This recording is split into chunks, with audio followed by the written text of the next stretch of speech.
सुप्रभात बच्चों। कक्षा 7वीं संस्कृत की कक्षा में आज हम एकोनविंशति पाठः सुक्तयः पढ़ेंगे, है ना। 6वीं में पढ़ चुके हो सुक्ति। सुधन उक्ति। सु माने अच्छी और उक्ति माने बातें, अच्छी बातें।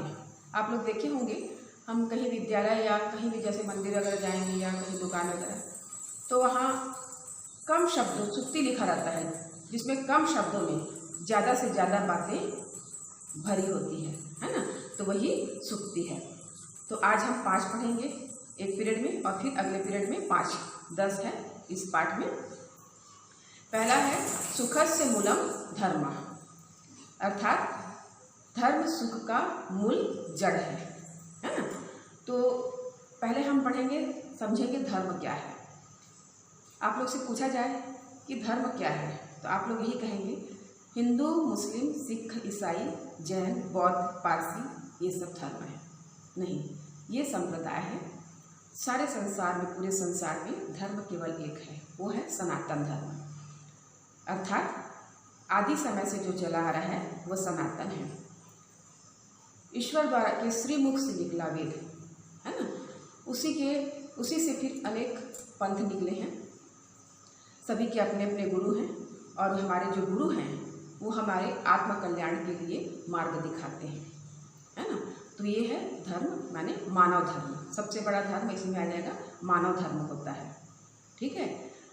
अब धर्म की परिभाषा हम ये दे सकते हैं कि सत्य बोलना, चोरी न करना, झूठ न बोलना, अगर कोई मुसीबत में है, दुखी हैं, तो उनकी सहायता करना और ईश्वर का भजन पूजन करना, ये सब क्या है, धर्म है। तो अब धर्म समझ लिए। अब हम समझेंगे सुख क्या है।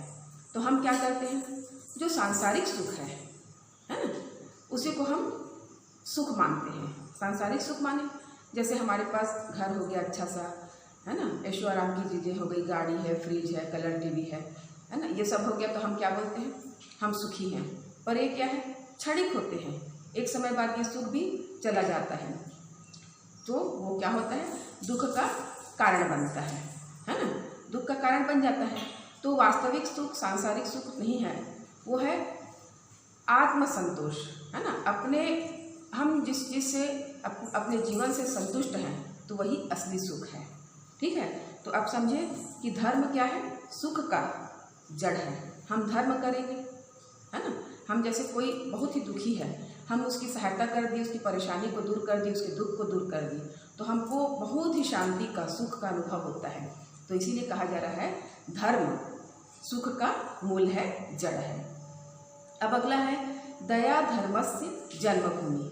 दया धर्म की जन्मभूमि है ना, दया धर्म की जन्मभूमि है। अब धर्म तो आप लोग सुन चुके पहला सूक्ति में, है ना। अब हम दया की परिभाषा जानेंगे। दया क्या है, जीव मात्र के प्रति, है ना, जीव मात्र के प्रति करुणा भाव क्या है, दया है। दयालु व्यक्ति किसे बोलेंगे, जैसे कोई दुखी है तो उसके दुख से अगर दुखी हो गया तो वो दयालु व्यक्ति है ना। तो प्राणी मात्र या जीव मात्र के प्रति करुणा भाव क्या है, दया है। तो दया धर्म की जन्मभूमि हुई कि नहीं हुई, है ना, धर्म की जन्मभूमि हुई।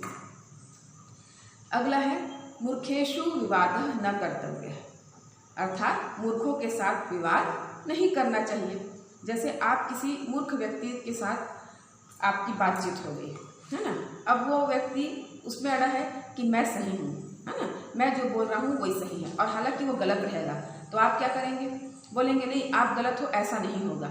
लेकिन फिर वो क्या करेगा, वो अपनी बात में अड़ा रहेगा कि नहीं मैं ही सही हूँ, मैं जो बोल रहा हूँ वही सही है। फिर आप उससे अपनी बात रखेंगे, इस तरह क्या होगा, बहस बढ़ते जाएगा और अंत में हाथ कुछ नहीं आएगा, क्योंकि जो मूर्ख है वो अपनी बात को ही सही मानेगा, तो आपका ही दिमाग खराब होगा। इसलिए मूर्खों के साथ विवाद नहीं करना चाहिए। कहा भी गया है फलय फुरय न वेद यद्यपि सुधा बरस ही जलत मूर्ख हृदय न चेत जो मिले विरंची गुरु संग। अर्थात वेद के वृक्ष में न तो फल लगते हैं न फूल लगते हैं, चाहे उसमें बादल अमृत की ही वर्षा क्यों न कर दे, उसी प्रकार यदि मूर्ख व्यक्ति को ब्रह्मा के समान ही गुरु क्यों न मिल जाए, वह मूर्ख का मूर्ख ही रहेगा। इसलिए मूर्खों के साथ विवाद नहीं करना चाहिए, चुप रह जाए वही अच्छा है।